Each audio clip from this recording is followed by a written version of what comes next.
Hello and welcome to Training Tip Tuesday. This week we have a really important and big topic to talk about, and that is reactivity and aggression and how those behaviours relate to the dog in front of you. Now, you may mistakenly think that your dog is not capable of aggression. It's within all dogs, and this is simply because aggression is a normal functional behaviour. When I come to deal with a serious bite case, there are so many factors that have to be considered, like the need behind that behaviour. Understanding reactivity and aggression, the differences between them, and they can still both result in a bite, goes some way to helping you safeguard your dog. It is wrong to assume that aggression relates to breed. However, there is a genetic correlation. So firstly, we have fear-based aggression. They are very problematic and depend very much on the dog and how they perceive the world around them.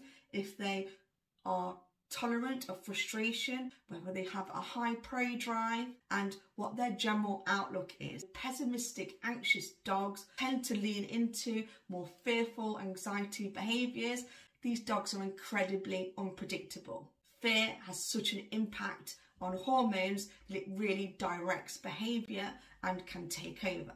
We then have another form of aggression, and that is the dog that really enjoys being aggressive. Now, this can relate to breeds on individual dogs, although it isn't fair to say that all dogs of a certain breed have a greater likelihood of this. We need to look at that individual dog in front of us, and we come to talk about fear aggression, which can relate to things like resource guarding, self-protection. With that in mind, we can still have a general idea of what to expect. For example, I have a lot of experience with German Shepherds, and I have a lot of experience with police dogs. If we break this down and look at this breed for an example, German Shepherds have been developed and designed for herding and guarding behaviours.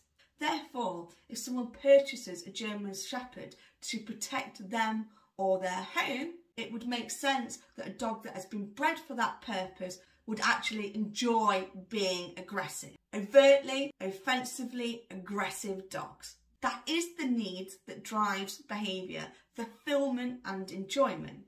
Purpose matters for our dogs. The need behind the motivation which drives behaviour. Clear types of aggression lean into things like resource guarding, the absolute terror and fear of losing something that is highly coveted, valuable to that dog, something they may deem as necessary for survival. It's also a normal functional behaviour. Resource guarding is driven by fear around potential threats. It's a survival skill that is necessary. What we want to do is constantly working to ensure them that things that belong to them they can just have.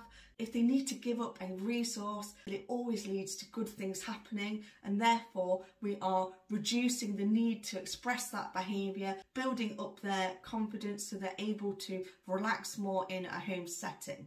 That dog will need management for life because there would always be that within them, and anything can become a highly coveted resource, and these things can change over time. Now, with reactivity, this is a much more basic function. This is an automatic reaction triggered at the back of the brain where the amygdala is. This is the fight or flight response, and once this is triggered, your dog automatically goes into this behaviour, and they are not then in control of themselves or necessarily even aware of what is happening.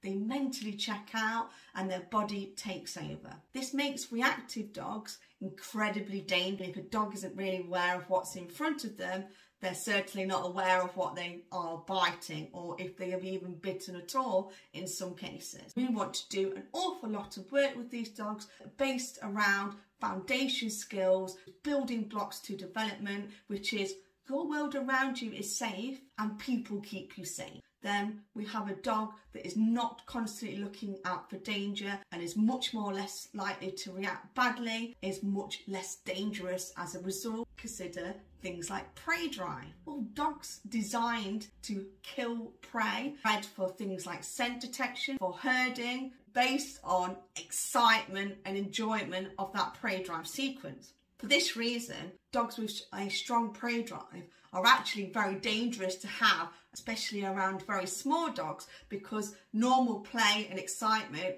can very easily switch and turn into predatory drift. And that's where that prey drive sequence takes over, and we have what was such a lovely high energy play has suddenly turned into a large dog trying to kill a smaller dog. My large Romanian street dog also has a very high prey drive. On the other end of the scale, I have a reactive Chihuahua cross Jack Russell. When that dog's distressed, what noise do you imagine they make? It's a very high-pitched scream.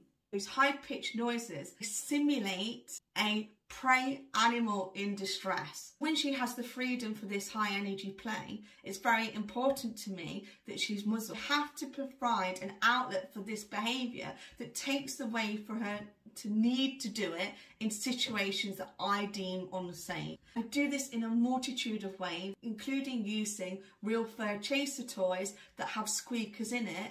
This helps her get really excited about those things and helps her direct that behaviour onto those toys. This is not an easy process, and it certainly didn't just happen overnight. It's wrong for me to try and subdue or prevent those prey drive behaviours. We are asking for other problems like anxiety, frustration, fear aggression that will take their place. Having this knowledge and understanding means that you can apply it to the dog in front of you, and that we can hopefully prevent dog attacks from happening in the future.